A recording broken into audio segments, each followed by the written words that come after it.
Shalom, apa kabar Bapak Ibu Saudara terkasih di dalam Tuhan? Berjumpa kembali pada kesempatan ini, kita boleh bersama-sama untuk merenungkan firman Tuhan.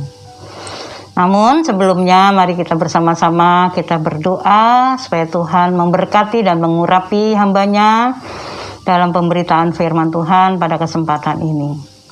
Kita satukan hati. Bapa kami di dalam surga, kami mengucap syukur, berterima kasih ya Tuhan. Pada kesempatan yang indah ini kami boleh datang kembali ke hadirat-Mu. Kami mau memohon urapan dan pimpinan-Mu Tuhan, dalam kami boleh menyampaikan firman-Mu pada saat yang indah hari ini. Agar setiap kami, jemaat-Mu boleh diberkati melalui pemberitaan firman, kami dikuatkan, diteguhkan, dibangun, dibentuk karakter kami, dan kami menjadi orang-orang yang dewasa secara rohani. Terpuji nama-Mu, di dalam nama Tuhan Yesus kami sudah berdoa dan mengucap syukur. Haleluya, amin. Ya Bapak Ibu Saudaraku yang terkasih, tidak terasa saat ini kita sudah memasuki bulan Oktober, di minggu yang pertama ya. Puji Tuhan, penyertaan Tuhan luar biasa. Meskipun 1,5 tahun lewat, kita mengalami musibah pandemi COVID Corona 19. Tapi yang kita tahu bahwa penyertaan Tuhan luar biasa, perlindungannya, kasih-Nya atas kita, sehingga kita bisa melewati dengan pertolongan Tuhan. Amin Bapak Saudara, puji Tuhan. Bagaimana kabarnya? Bagaimana kesehatanmu? Oh ya, luar biasa. Bagaimana keluargamu? Luar biasa. Juga kesehatanmu? Tentunya luar biasa ya. Puji Tuhan, kenapa kita menjadi anak-anak Tuhan yang luar biasa Bapak Saudara? Karena Allah kita, Tuhan Yesus adalah Allah yang sungguh luar biasa. Luar biasa kasih-Nya, luar biasa kuasa-Nya, luar biasa pengorbanannya, dan luar biasa penyertaannya atas kita semuanya. Bapak Ibu Saudaraku yang terkasih, tidak bisa dipungkiri bahwa hari-hari yang saat ini kita rasakan semakin sulit ya, apalagi dalam kondisi pandemi. Segala sesuatunya kita diatur oleh prokes ya, 5M yang harus kita taati. Kalau tidak terbiasa itu menjadi beban ya. Anak-anak kecil sedih, 12 tahun ke bawah nggak boleh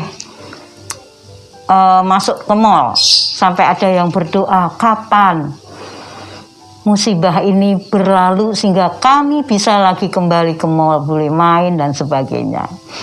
Ini pergumulan anak-anak ya.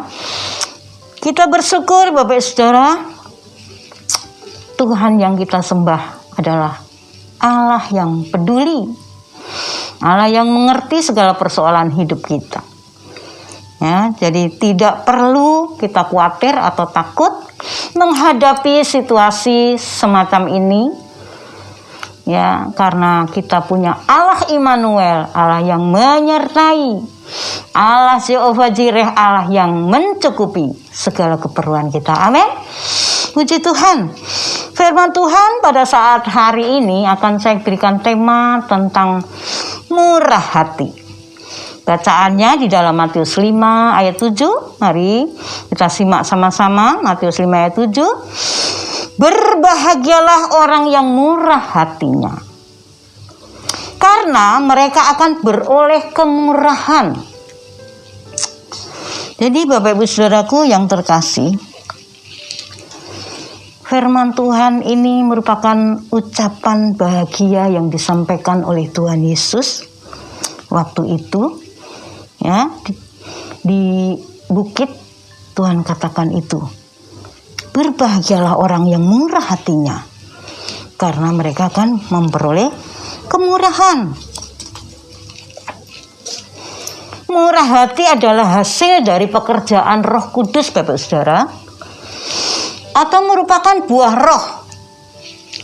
Jadi di dalam kata aslinya murah hati itu eleo atau mercy, yang berarti juga belas kasihan.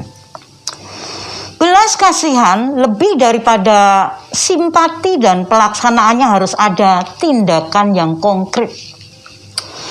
Di dalam Alkitab, kitab Hosea 6 ayat 6, Tuhan mengatakan kepada bangsa Israel, apa yang dia katakan Tuhan? Aku lebih suka belas kasihan daripada korban sembelihan. Korban sembelihan waktu itu dalam perjanjian lama, kalau datang minta pengampunan selalu bawa korban sembelihan. Seperti sapi, ya kan? Domba atau burung merpati. Ya tentunya setiap melakukan dosa harus mempersembahkan korban sembelihan, dan itu pastinya mahal ya. Kita tahu bahwa hewan-hewan itu kalau sekarang aja kita cek di pasar ya, sekilo berapa gitu ya, itu mahal sekali.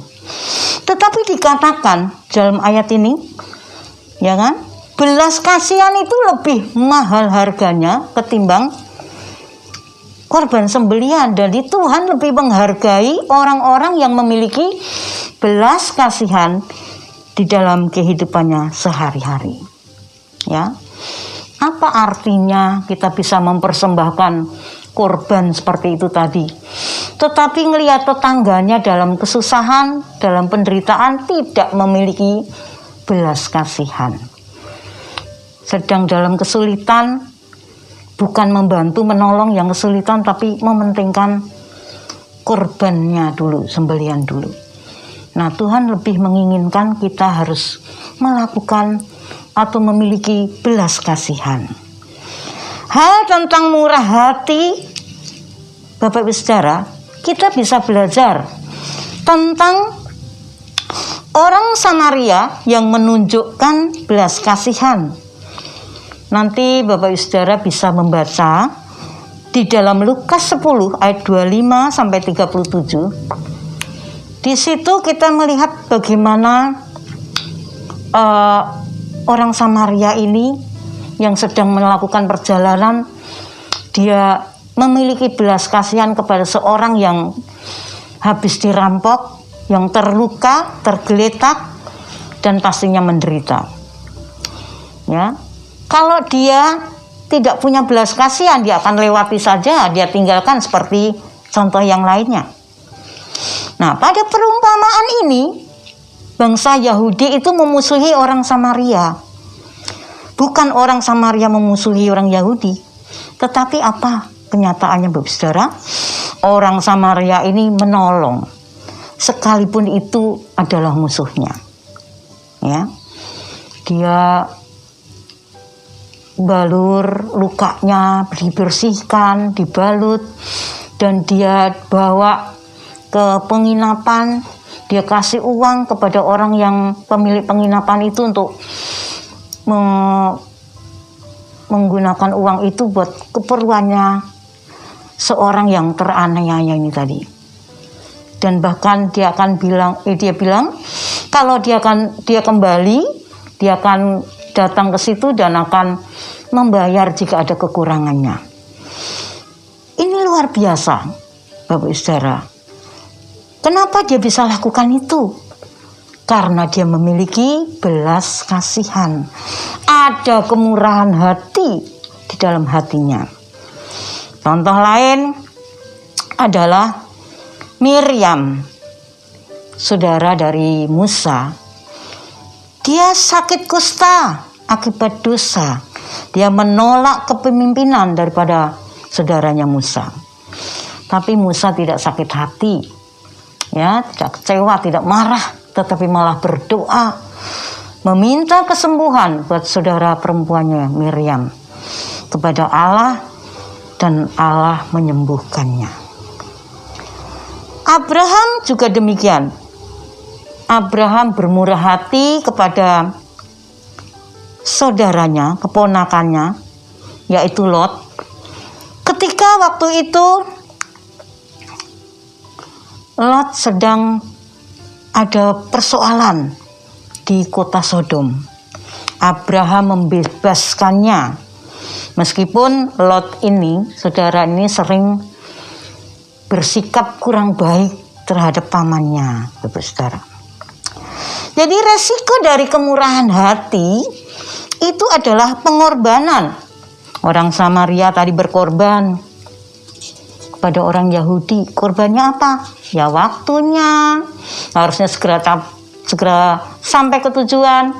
Bukan waktunya saja, tetapi uang, tenaganya, ya, dia korbankan untuk menolong orang lain. Ya, seperti itu. Tuhan Yesus adalah teladan sebagai orang yang memiliki kemurahan hati. Tuhan Yesus orang yang memiliki belas kasihan. Dia sampai berkorban yang begitu luar biasa. Bukan hanya menjadi manusia, tetapi dia harus mati di kayu salib, Bapak Saudara. Dia menanggung kutuk dosa kita. Seharusnya manusialah yang harus mati di kayu salib, bahkan masuk di dalam api neraka. Tetapi karena kasihnya, karena punya belas kasihan, punya kemurahan hati, maka Tuhan mengorbankan dirinya bagi dosa-dosa umat manusia. Saudaraku yang terkasih di dalam Tuhan Yesus, dalam kehidupan bersosial, ya, sehari-hari, kita sering menjumpai orang-orang yang kurang beruntung. Ya, mereka menderita kekurangan secara materi. Tetapi tidak semua orang mau mengulurkan tangannya membantu orang-orang yang mengalami kekurangan.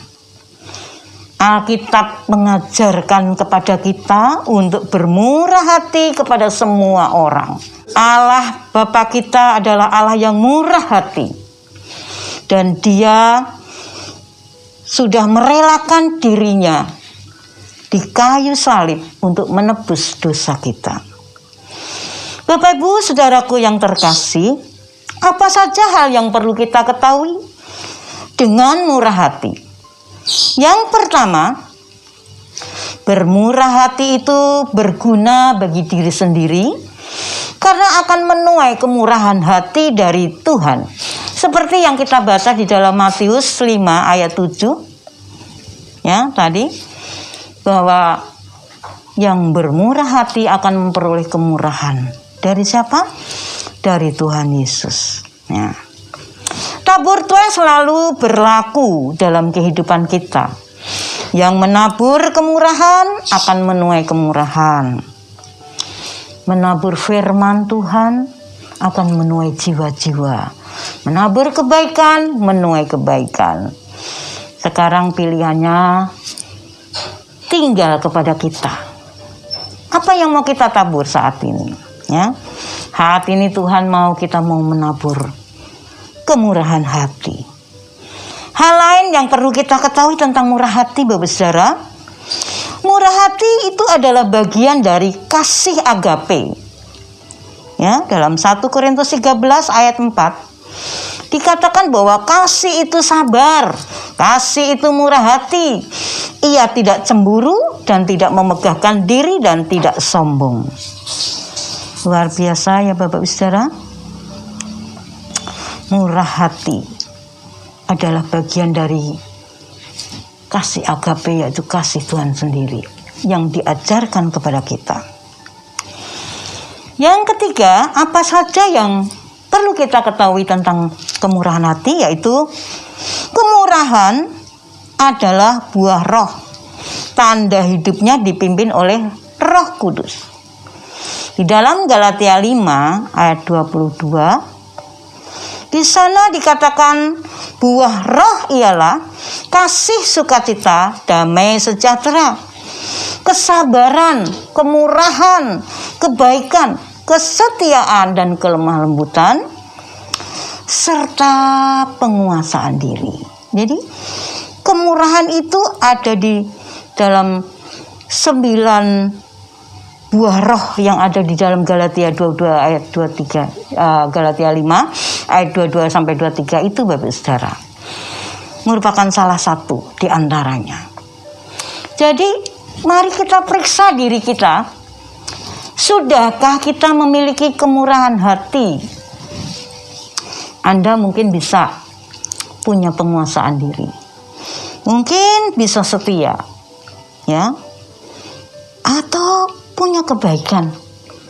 Tapi di sana dikatakan kalau belum ada kemurahan hati, berarti belum lengkap buah-buah roh yang ada dalam diri kita.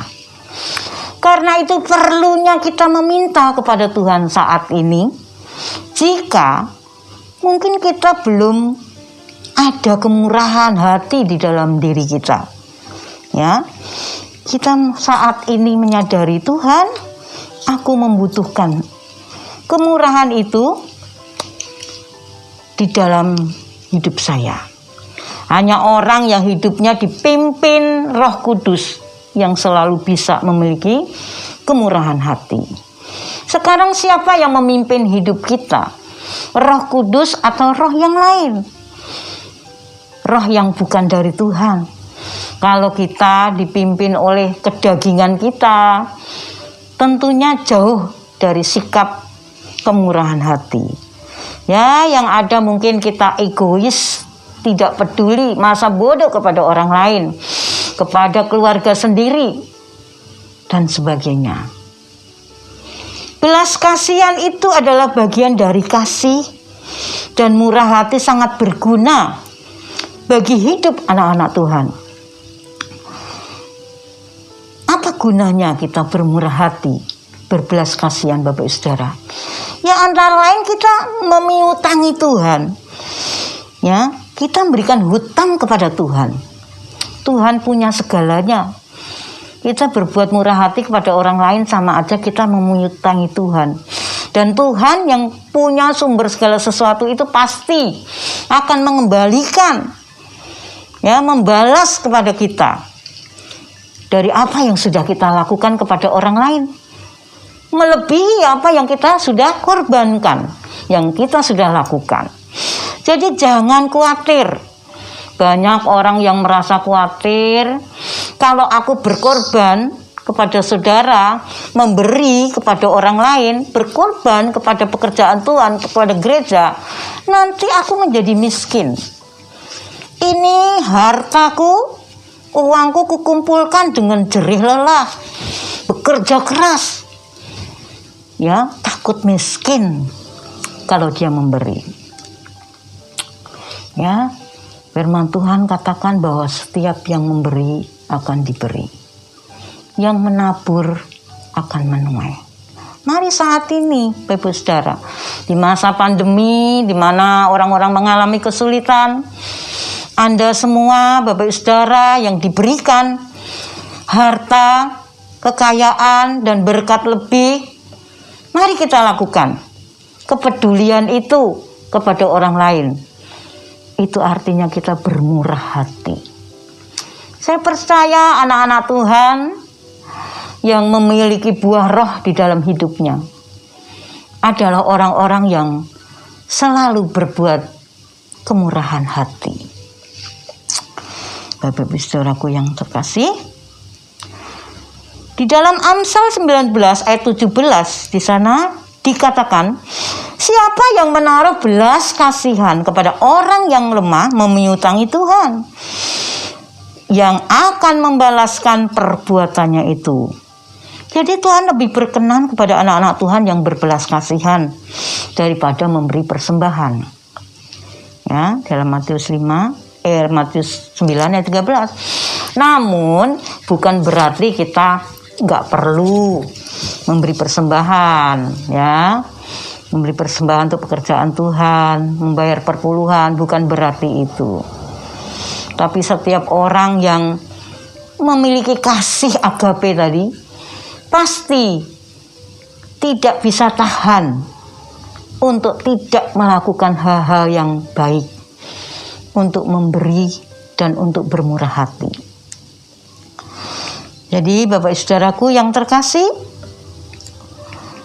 orang yang berbelas kasihan, yang murah hati, akan selamat atas penghakiman. Dalam Yakobus 2 ayat 3. Begitu luar biasanya ya. Jadi Tuhan begitu menaruh perhatian yang luar biasa kepada orang-orang yang memiliki kemurahan hati. Dibebaskan dari masa penghakiman. Luar biasa ya berkat yang kita terima kalau kita memiliki kemurahan hati. Ya. Keserupaan kita dengan Allah dapat dilihat dari hati yang selalu bermurah hati pada sesamanya. Dan Allah pasti mengenal pada saat penghakiman. Pada saat nanti masa penghakiman itu Tuhan tahu, oh ini orang-orang yang bermurah hati. Karena bermurah hati itu, Bapak Saudara, bukan masalah bisa memberi uang, memberi bantuan sokongan yang berbentuk materi, tapi antara lain hal-hal yang bisa dilakukan sebagai wujud praktek murah hati itu, yaitu memperhatikan anak yatim piatu, janda-janda yang miskin. Itu Bapak Saudara luar biasa ya. Jadi kalau kita memperhatikan kehidupan mereka, itu bermurah hati. Artinya kita menjadi perpanjangan tangan Tuhan. Sama aja tadi memiutangi Tuhan. Seharusnya Tuhan itu yang melakukannya, tapi kita bekerja sama. Kita menjadi partnernya Allah untuk melakukan kemurahan hati. Orang yang kekurangan, ya kita peduli, kita mengasihi dan kita bisa memberi.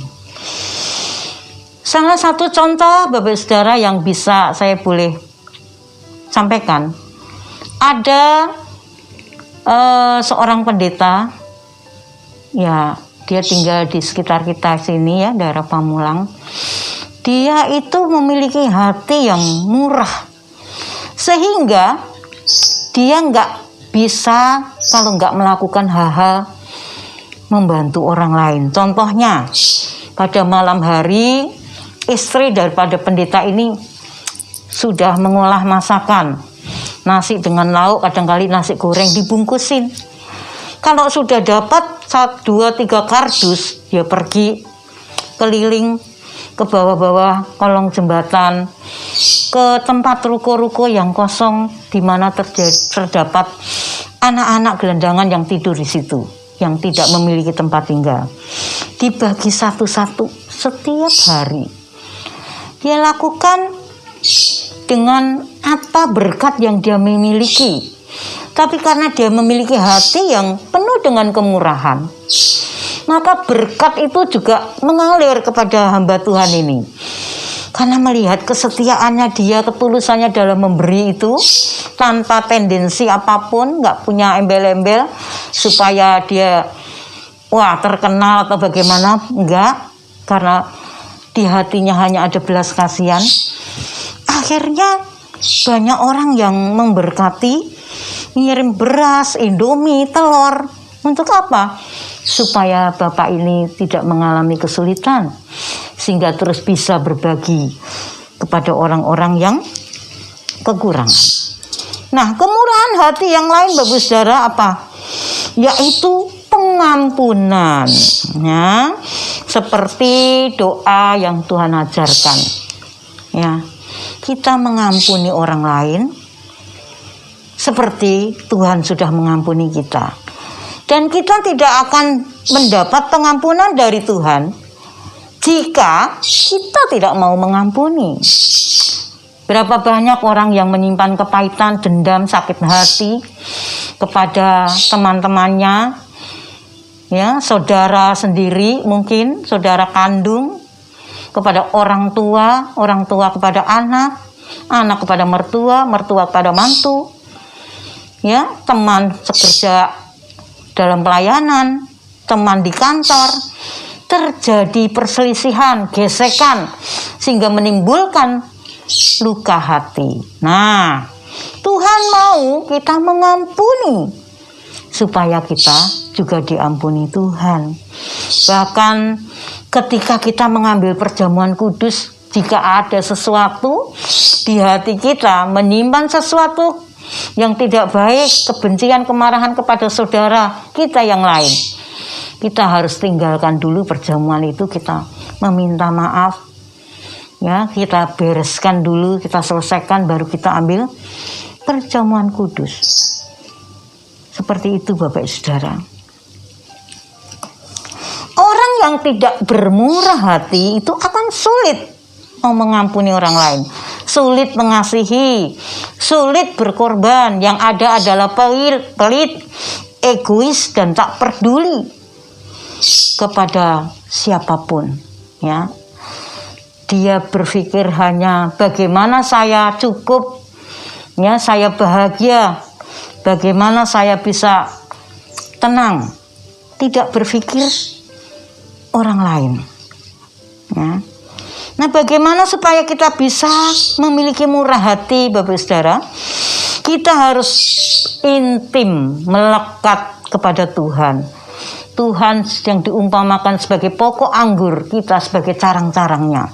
Kalau kita tidak melekat kepada pokok anggur itu, kita tidak akan menghasilkan buah. Dan buah-buah roh itu tidak akan ada dalam hidup kita. Seperti antara lain tadi kemurahan hati, ya. Mari periksa diri kita, seberapa keintiman kita dengan Tuhan, ya. Kalau kita menjadi orang-orang yang jauh dari Tuhan, tidak dekat melekat kepada Tuhan sebagai pokok anggur itu, ya pastinya diragukan apakah kita punya kasih, apakah kita punya kemurahan hati, damai sejahtera, kesetiaan. Banyak orang yang gelisah, nggak punya damai sejahtera. Nah, ini menandakan bahwa dia belum melekat erat dengan Tuhan. Bapak Ibu Saudaraku yang terkasih, saat ini Gereja Induk menekankan bertekun dalam doa dan saling mendoakan antar sesama jemaat. Terus harus kita saling mendoakan, ya, antar keluarga satu, keluarga yang lain. Itu juga salah satu bentuk bermurah hati. Kita bersyafaat mendoakan orang lain, tetangga, hamba-hamba Tuhan. Itu adalah bentuk dari kemurahan hati. Kita bertekun, berdoa. Dalam doa itu pasti ada beban yang kita sampaikan kepada Tuhan. Kita tidak hanya mendoakan buat diri kita, tetapi kita berdoa buat orang lain, ya. Kita peduli orang lain. Ketika kita bersyafaat, kita itu berada di antara orang yang kita doakan dengan Tuhan. Kita membawa persoalan beban orang lain kepada Tuhan. Dan ketika kita mau berdoa, bersyafaat, kita bermurah hati, kita bertekun dalam doa tadi, berkat itu juga mengalir buat kita yang mendoakan. Amin, Bapak Saudara. Puji Tuhan. Jadi jangan malas-malas untuk berdoa, ya. Berdoa itu penting, bangun hubungan intim tadi, ya, lewat doa kita, lewat membaca firman Tuhan. Bagaimana kita mau intim dengan Tuhan kalau doa saja kita nggak mau, ya, kita tidak bertekun, kita malas. Mari sekarang bangkitkan roh doa kita, keintiman kita kepada Tuhan, sehingga buah-buah roh itu terus kita kerjakan, ya, ada di dalam diri kita, dan kita menjadi orang yang begitu peduli kepada orang lain, ya. Demikian Bapak Ibu Saudaraku yang saya kasihi, firman Tuhan saya akan tutup dengan satu kesaksian, yaitu di mana suatu saat ada seseorang yang pergi ke restoran. Dia itu seorang orang yang pergi dari desa ke kota ingin mendapatkan satu pekerjaan. Dia lapar dan dia masuk restoran untuk makan. Tapi dia diusir sama si penjual makanan ini karena dia nggak bisa membayar. Tetapi ada seorang bapak yang punya belas kasihan, lalu dia panggil pemilik restoran dan dia bayar itu. Dan dia bertanya, anak muda, kamu mau kemana? Saya mau cari pekerjaan, Pak. Tapi saya bingung mau kerja apa. Dan saya tidak punya modal. Saya tidak punya uang. Akhirnya bapak ini memberikan uang kepada si anak muda ini. Ya. Nah, suatu saat anak muda ini berhasil. Ya, dia berhasil. Dan dia ketika dia berhasil itu dia pengen membalas budi, memberi kepada bapak tua yang dulu pernah membantu dia. Dia tahu tempatnya, dia tahu rumahnya. Lalu dia datang ke sana, ternyata bapak ini sudah nggak ada. Rumahnya udah dijual oleh anaknya dan dia tinggal di tempat yang sederhana. Ya, akhirnya dia menemukan bapak ini. Dan dia mengajak bapak ini untuk tinggal di rumahnya. Rumahnya yang kaya raya. Yang sekarang dia sudah sukses. Waktu bapak ini dulu membantu si anak muda ini, tidak terpikir bahwa dia akan memetik apa yang ia tabur waktu itu. Dia tidak berpikir bahwa dia akan mendapatkan balasan. Dia hanya muncul belas kasihan dan kemurahan hati. Ya, Bapak Ibu Saudaraku yang terkasih, dari ilustrasi atau cerita ini kita boleh belajar bahwa setiap apa yang kita lakukan, hal kebaikan kepada orang lain, itu pasti akan kembali kepada kita.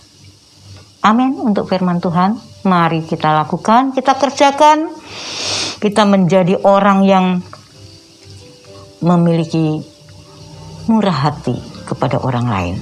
Kalau saat ini belum kita lakukan, Tuhan Yesus akan menjamah hati kita dan Tuhan melalui rohnya akan menolong kita. Amin. Buat firman Tuhan.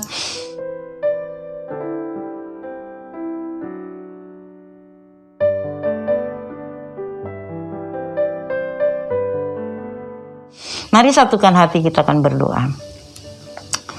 Bapa di dalam surga, terima kasih untuk firman yang kami boleh dengar pada kesempatan ini, Tuhan.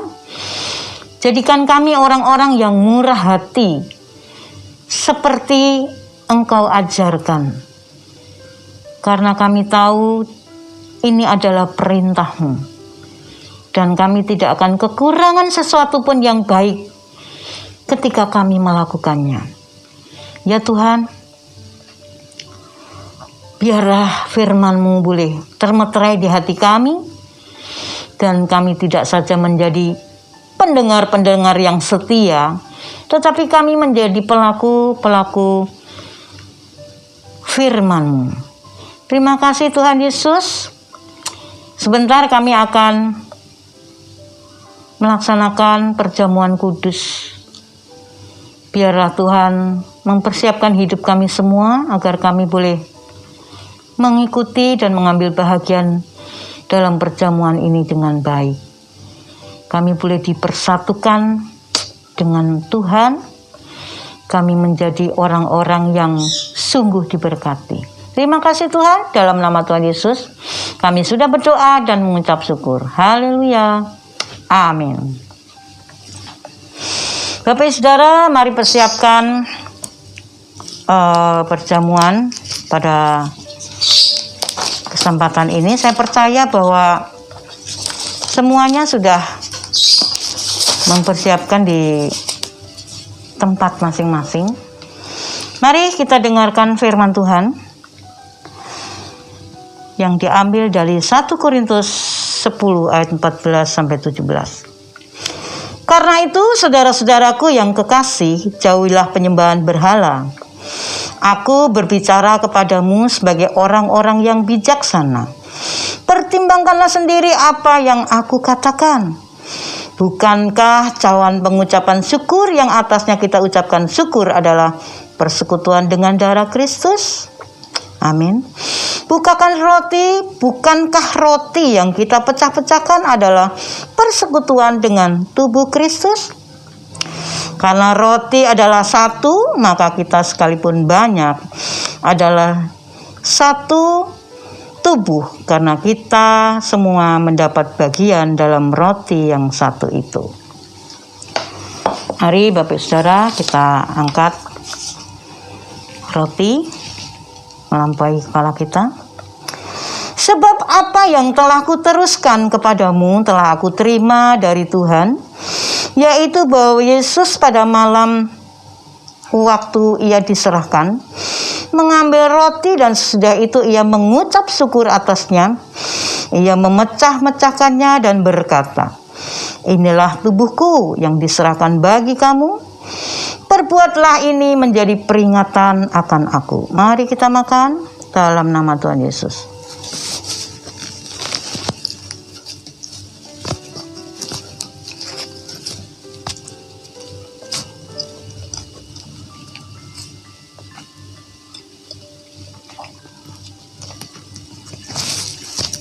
Mari Bapak Ibu ambil cawan, kita angkat tinggi-tinggi.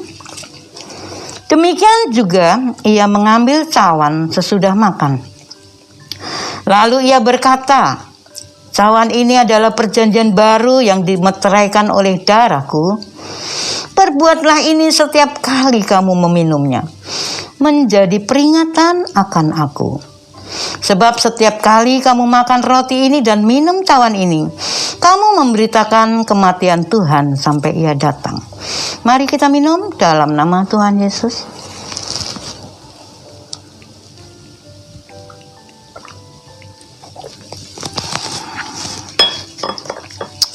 Haleluya, haleluya, haleluya.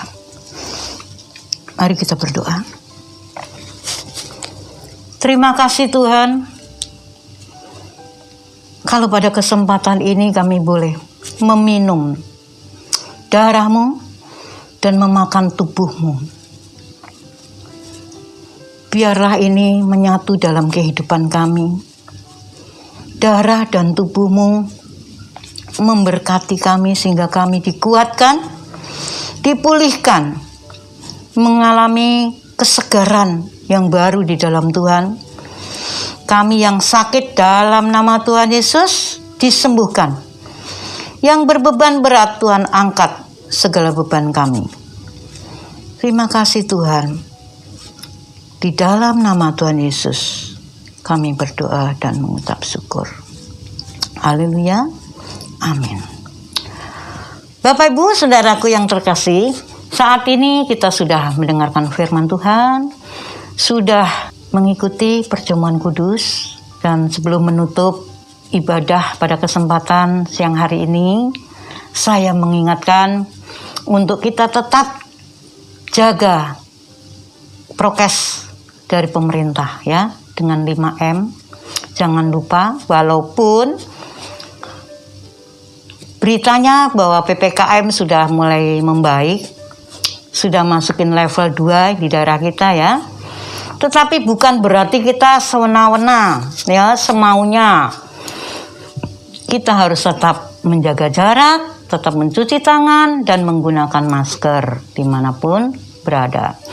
Dan masih menjauhi kerumunan-kerumunan, dan jangan pergi ke tempat-tempat yang terlalu ramai, karena itu sangat membahayakan buat kita sekalian ya. Puji Tuhan, dan buat Bapak Ibu Saudara yang diberkati Tuhan lewat tayangan pada saat kesempatan ini, silakan boleh di-sharingkan linknya kepada saudara-saudara yang lain, pada keluarga, supaya mereka juga diberkati. Demikian juga kalau Bapak Ibu Saudara boleh diberkati secara materi, silakan. Mau memberkati gereja kami, ada nomor rekening bendahara kami di YouTube ini.